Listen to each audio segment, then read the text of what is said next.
저는 네. 다른 노무사한테 전화를 노무사님들이 이렇게 하는데 방법이 없을까요? 안녕하세요. 노동법의 정석 임놈. 권놈입니다. 네, 오늘은 1화의 반응에 힘입어서 네. 노사연 2화로 네, 돌아왔습니다. 반응이 좀 뜨거웠죠. 네. 관심 좀 주세요, 여러분. 저희가 지난번 1화 때 노예 사연은 통편집을 당했어요. 네. 저는 해결책을 드렸다고 생각하는데. 네, 통편집을 당해서 네. 오늘은 그 아쉬운 마음에 음. 노예 사연 2가지가 준비가 되었다라고 하는데요. 네. 과연 어떤 사연일지 네. 저희와 함께 보시죠. 안녕하세요. 친구의 사연을 듣고 안타까운 마음에 대신 제보를 드립니다. 네, 요즘처럼 취업이 어려운 시기에 제 친구는 성실하게 취업 준비를 해서 중소기업에 입사했습니다. 제 친구는 와, 드디어 사무실에 내 자리가 생기는구나 하는 마음에 정말 기뻐했는데요. 네. 그런데 출근 첫날 인사 담당자는 당연한 듯이 친구에게 개인 휴대폰 갖고 있으시죠?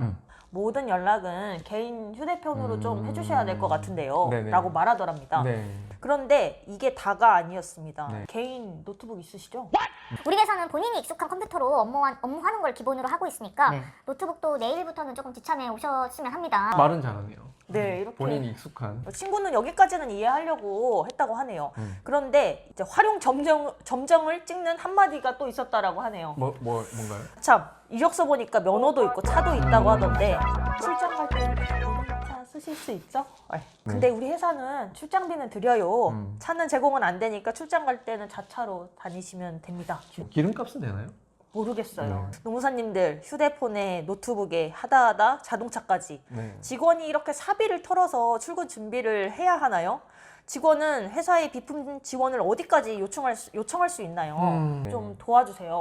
정말 안타깝기도 하고 실제로도 많이 벌어지는 네. 사연이죠. 근데 이게 사실 노동법적으로 우리가 많이 생각해 보지는 않았지만 그쵸. 현실적으로는 굉장히 비일비재하게 네. 발생하는 이슈인 것 맞습니다. 같아요. 질문에 한번 답을 해볼까 하는데 법적으로 근로자는 회사의 업무에 필요한 비품 제공을 요청할 수 있을까요?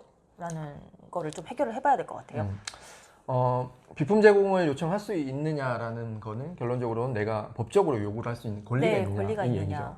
회사 규정상으로 이거를 비용을 보전해줘야 되는 그런 규정이 있다라고 하면은 내가 회사한테 요구를 할 수 있는 권리가 있습니다. 네. 그런데 그런 규정이 없다라고 했을 때는 엄밀히는 노동법적으로는 이런 휴대폰이나 네. 아니면 노트북이나 차량 이런 부분에 대해서는 비용을 청구할 수 있는 권리는 없다 이렇게 보시는 게 맞을 것 같습니다. 그러면 노동법적으로는 이렇게 회사 업무를 위해서 사용해야만 하는 것들에 대해서 비용 지급이나 아니면 비품 제공이나 이런 거를 요구할 수 있는 법적 근거가 하나도 없다라는 거네요. 그렇죠. 명확히 뭔가 있다 이렇게 말씀드리면 좀 힘들 것 같아요. 고민을 조금 해보면은 네.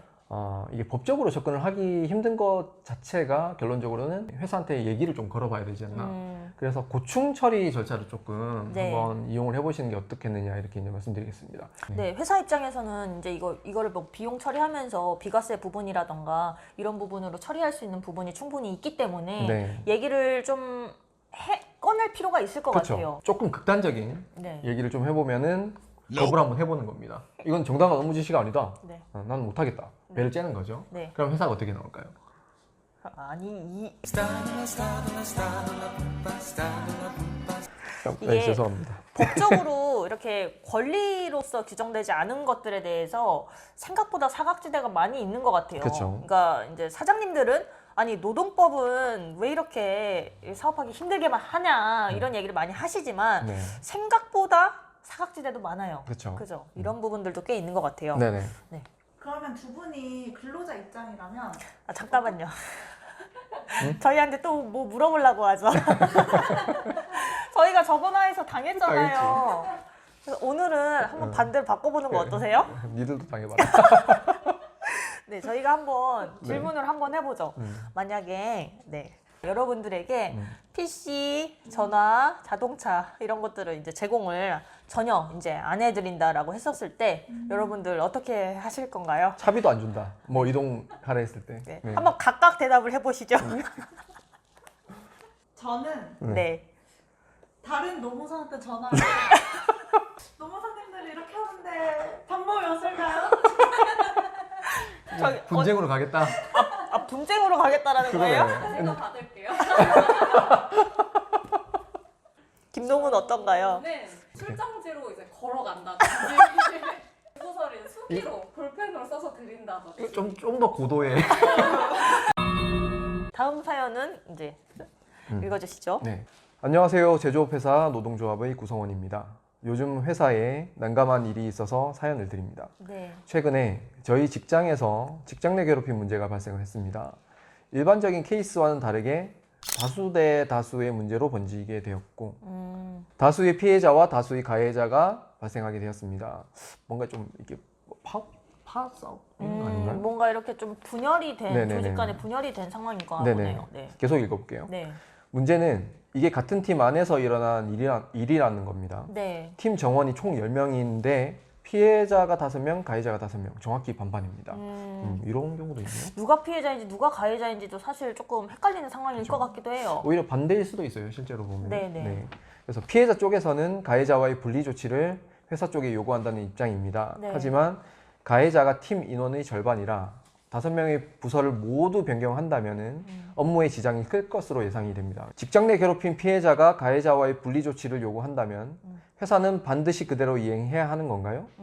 현명한 대처가 절실합니다. 노무사님들의 의견 부탁드립니다. 이렇게 얘기를 했네요. 네, 이번에는 이제 노동조합에서 사연을 보내주셨는데 직장 내 괴롭힘과 관련한 이제 일이 벌어졌던 것 같아요. 그쵸. 저희도 실무에서 이제 직장 내 괴롭힘과 관련한 사건을 만나면은 네. 굉장히 난감하기도 하고 고민이 되는 부분이 굉장히 많잖아요. 네네. 저희가 이 조치 사항과 관련해서 좀 말씀을 드리기에 앞서서 네. 법에 나와 있는 내용을 조금 잠깐 말씀을 드리고 갈까 해요. 네네. 법에는 이렇게 나와 있습니다. 이제 네. 피해 근로자가 요청하면은 사용자는 피해 근로자에 대해서 근무 장소의 변경, 배치 전환, 유급휴가 명령 등의 적절한 조치를 해야 하고 가해 근로자에 대해서도 징계, 근무 장소의 변경 등 필요한 조치를 해야 하는데 네. 이때 그 조치에 대해서 피해 근로자의 의견을 들어야 한다라고 이렇게 규정을 하고 있어요. 네네. 그러면은 뭐 이걸 조금 요약을 해보면은 네. 피해 근로자 본인의 조치에 대해 피해 근로자가 요청을 하는 경우가 하나가 있을 거고, 네. 그다음에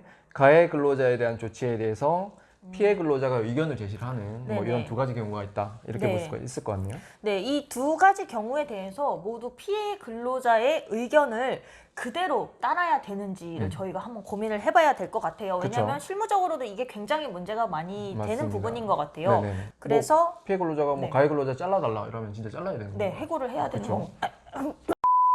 왜 해고에 목이 메이시나요? 네. 그래서 따라야 하나요? 네, 결론부터 말씀드리면 네.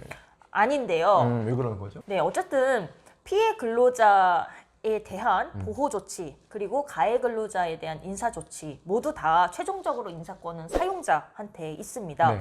법에서도 이제 적절한 조치를 해야 된다, 필요한 조치를 해야 된다라고 규정을 하고 있을 뿐 그것대로 따라야지 적절한 조치다, 혹은 그것대로 따라야지 필요한 조치다. 라고 규정을 하고 있지는 않기 때문에 어떠한 조치를 취할지는 사용자의 결정에 따른 것이다 라고 이렇게 보면 될 것 같습니다. 네네. 뭐 결론적으로는 피해 근로자의 의사를 존중은 하되 네. 거기에 구속되진 않는다. 네. 뭐 이렇게 보시면 될 것 같은데요.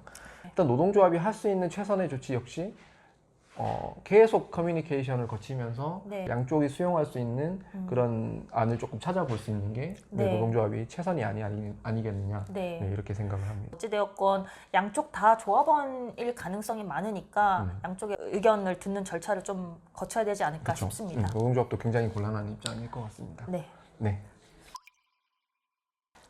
곤란하네요. 진짜 정말. 곤란해요. 솔직히 말씀드리면은 여기에서 제일 곤란한 사람이 인사 담당자일 것 맞아요. 같아요. 이쪽 편을 들었을 때는 또 어떤 문제가 생기고 이쪽 편을 들었을 때 또 문제가 생기고 네. 이렇다 보니까 굉장히 이제 곤란한 상황이다. 노동조합 눈치도 봐야 그렇죠. 되고요. 노동조합 눈치도 봐야 되고. 네. 그래서 일단은 결론을 내리기 전에 신중한 그 절차상의 문제, 수용 절차를 조금 거치는 게 좀 좋지 않겠느냐. 또 극단적으로 갔을 때는 이게 사회적으로 무리를 빚었을 때는 네. 특별 근로감독, 회사에 그렇죠. 특별 근로감독도 들어올 수 있으니까 최대한 모두가 수용을 할 수 있는 그런 안을 찾는 그런 노력을 하는 게 인사 담당자의 역할이 아닐까 네. 이렇게 생각을 합니다. 아무리 대화를 해도 이제 이미 받은 괴롭힘을 이제 회복하기가 어려운 경우도 있긴 하지만 그렇죠. 생각보다 많은 사건이 이 조사 절차를 거치면서 조금은 해소가 되고 오해가 풀리는 그런 경우도 꽤 있는 것 같더라고요. 그래서 오해가 네. 굉장히 많이 발생한 경우도 그쵸. 많더라고요. 실제로 네. 보니까. 만약에 그렇게 해서 정말 그 가해자가 해고를 당하게 됐어요. 네. 그럼 그 가해자는 그 부당해고로 하고 뭐 신고를 하거나 이럴 수는 없는 거예요. 할 수 할수 있습니다. 있죠. 네. 아, 그렇다 보니까 어느 쪽으로 가도 이제 이게 분쟁으로 치닫는 거죠. 가해자가 만족을 못하면은 부당 징계 구제 신청이 들어올 수 있는 거고 네. 피해자가 만족을 못하면은 조치 의무 위반으로 노동지청으로 진정을 걸 네. 수가 있는 거고. 네, 이렇다 그러니까 보니까 회사 입장에서는 이제 가운데서 정말 어떻게 조치를 해야 될지 고민을 많이 할 수밖에 없는 상황인 것 같아요. 노조가 만족을 못하면은 인사 담당자님도 힘내십시오. 노조도 힘내십시오. 네. 네, 오늘도 현장의 생생한 사연을 한번 살펴봤는데요. 네. 오늘은 조금 진중한 사연도 한번 다뤄봤습니다. 그렇죠. 오늘 어떠셨나요? 우선은 뭐 명확히 저희가 해결책을 제시해드리지 못한 것 같아서 좀 안타깝기도 하고 네. 하지만 그럴 수밖에 없다는 점, 네. 네. 그 부분도 조금 양해를 부탁드리겠습니다. 혹시 몰라요. 저희한테 이렇게 영상으로 저희가 이제 다뤘는데 이게 법률적으로 뭔가 규율되기가 어렵다라고 해서 누군가가 이거를 보고서는 입법 활동으로 연계를 지을지 그쵸. 모르잖아요. 맞아요. 네. 그런 법의 기대를. 사각지대. 네.